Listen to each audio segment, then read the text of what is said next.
Bonjour à toutes et tous. Hors de contrôle, tel est l'état de la situation à Tenerife. Des feux de forêt ravagent donc en ce moment une partie de l'île espagnole. Les Canaries sont très fréquentés en cette saison.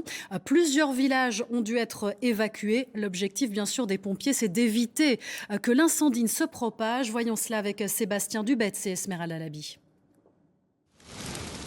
Un incendie incontrôlable.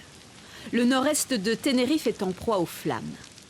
Depuis mardi soir, un feu ravage le parc national du Teide. Un parc très boisé, où l'on compte aussi de nombreux ravins, un volcan.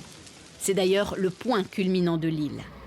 De quoi compliquer le travail des secours. Environ 250 pompiers, 13 avions et hélicoptères sont mobilisés pour tenter de contenir les flammes. Je me suis endormi vers 2h30, 3h30 du matin et le feu s'étendait sur environ 1 km. J'ai pensé que ça allait arriver jusqu'à la falaise. Je ne pense pas que ça va arriver jusqu'ici, mais on va garder un œil dessus. Cet incendie, c'est horrible. On le voit, c'est horrible. Et pour les gens... C'est peut-être quelqu'un qui a mis le feu, va savoir.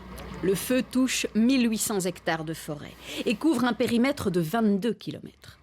Par sécurité et par prévention, les autorités locales ont fermé les routes menant aux montagnes. La population est priée de respecter les barrages et les consignes, comme éviter de rester à l'extérieur, de faire des activités physiques intenses, fermer les portes, les fenêtres, vérifier les filtres des climatiseurs. 5 villages ont été évacués pour le moment, mais on s'attend à ce que d'autres soient évacués dans la journée.